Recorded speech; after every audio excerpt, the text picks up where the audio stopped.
the mark. For sure. And not to, or I know in our last clip, there's quite a lot of pushback regarding the Mac Miller question of if he can essentially evolve to Mac's level or even potentially surpass him. And to be clear, we were talking more just to everyone like of artistry. Yeah. We were never talking about like success or plaques or nothing. It was just artistry. You know, like And for obvious reasons, whenever an artist passes away, people kind of tend to be really overprotective of their name, and you know, they don't even want to hear them be compared or have any of their work critiqued. It's kind of just like they're a legend, end of story. Above reproach. Yeah.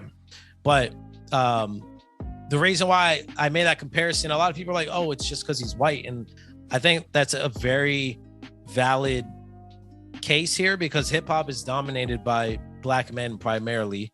And him and Mac Miller, in terms of similarities, I find them both charismatic. They're both never rapped about street shit, and they both did get praise from a lot of the popular people within hip hop when they first started. But I think where I really saw similarities was them being undeniable talented rappers, but when they both first started, people boxed them in as like frat rappers or like white rappers who, you know, were kind of corny. I think Danny Brown said some shit like Mac Miller's horrible or something. And it wasn't until later on when like everyone's like, oh shit, this guy's like the best at what he does. He's not just a white rapper, he's a rapper.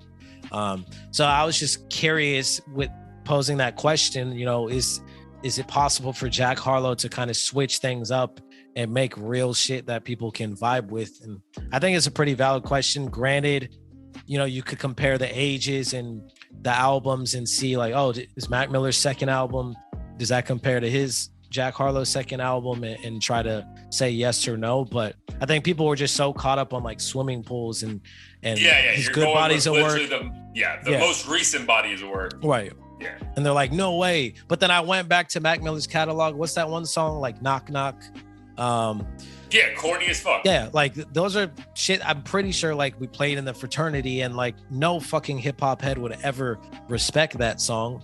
But Mac evolved, and I'm sure evolving is based on like everyone has different circumstances on what pushes them to evolve. But I think this pushback hopefully will make Jack Harlow change his course a bit. Yeah, so but do you playing devil's advocate though, is it funny though how like this album now gives those people who were pushing back heavy even more ammunition? That they're like, bro, see, we fucking told you. Like, he's not that guy. Yeah, I mean, it gives them ammunition, but I think the differentiating factor is like this whole like fucking social media TikTok era. I feel like it kind of dictates where a lot of these artists go. And I mean, we had like YouTube and shit back then, Facebook, but it wasn't this intense to where like your online persona could be dictated by a few interviews and like TikToks and shit. Like Mac Miller still had to make a name for himself and put out that shit, whereas Jack Harlow put out the First Class snippet, which was kind of like an easy softball toss, and people I feel like are fixated on that, and they're comparing First Class to, you know, whatever else, when Mac Miller arguably did have, you know, several tracks that could be considered corny. Yeah. I would just say like and everyone's at their own, you know, in their own race, right? But again, this is like, it's a great point. Like they're two white males in a predominantly Black, you know, industry. So these comparisons are normal, bro. It's not like a wild comparison. Yeah. But I would say like, I think Knock Knock, Mac was like 17, 18.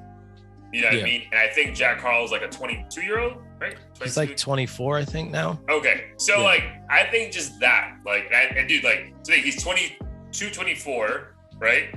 Mac died at 25 or 26. 20, yeah, I think it was 26. Maybe he didn't make the 27 club. I remember like that's why that line sticks out like crazy to me. Mm-hmm. So I think that some people took that wild is because like, at whatever stage they were, like at the stages in life they were at, like the evolution of artistry seems to have been much quicker with Mac. Like it was corny, goofy looking kid, and then watching movies with the sound off, and he was only like 19, and you're like, dude, how the fuck is this kid making music like this? You know what I mean? Whereas like if Jack's 24, we're literally questioning like, bro, why did you even make this music? You know what I mean? So I think that's like the difference, like just how quickly the evolution seems to have been with Mac, where like, again, the evolution is phenomenal with Jack, but it's almost like the evolution of his persona and fame as opposed to the evolution of the artistry,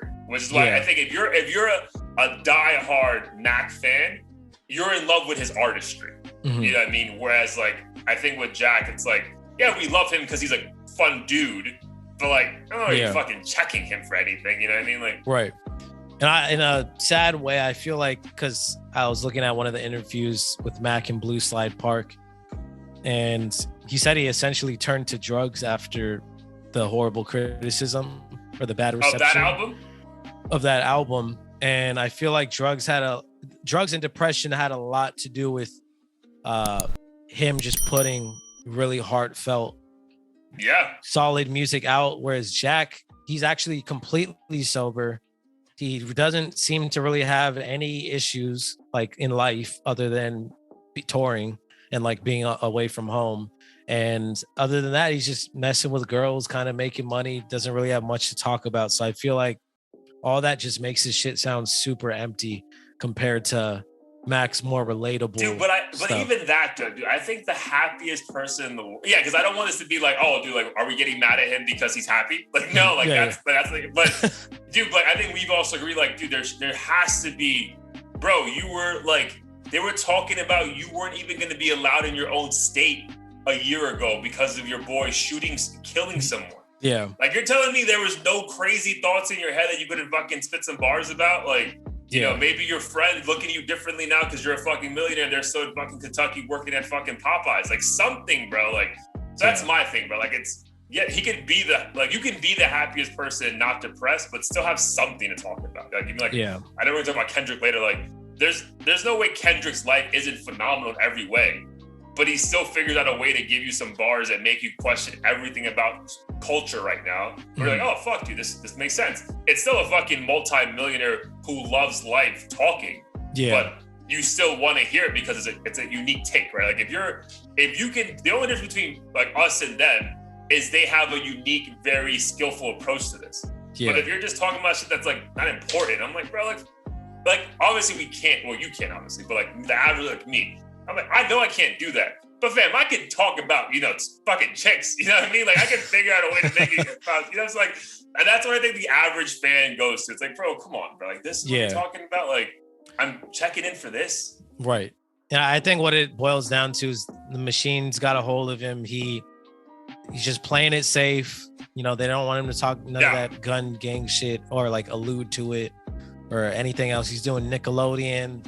I feel like he's at a point where we're probably not going to get much of that super vulnerable talk, unfortunately. Dude, that's why I said I think that head on, bro. I think these next 12 months are key. I'm not gonna say we're not gonna get it for sure. Like I won't go that far, but I think these next 12 months we'll find out. Because again, the way these guys put out albums, I know for a fact in 16 months we're gonna be getting ready for the next Jack Harlow album, like for a fact, especially with his tour ending before the end of the year. So like we'll find out then. But as of right now, it feels like super safe. Brands are gonna love him. They're gonna give him more money because there's nothing controversial about him whatsoever. Like lyrics are about his normal approach, and it's like, we can support this. And that third album for me is gonna kind of be the defining moment of whether or not like he's someone I'm really gonna check for and look forward to in terms of like new releases. Because before I was like dying to see a concert of his, and during the pandemic when he just had Confetti and a couple other projects out. But I think after these past two albums, I'm still a fan, but like I'm not gonna go out of my way to necessarily do a see a tour or some shit. Yeah. Oh, fuck no, bro. Yeah. Like when you sent me that thing on Instagram, like, oh, your boy's in town. I'm like, I'm good, fam. Good. There's no way I'm gonna go see him in City Girls. But also I would say, and I'll put this in the clip for like a Mac and Jag part 2. I would say listen to, what was the song, River Road? Jack Harlow, River Road from like what, 4 years ago?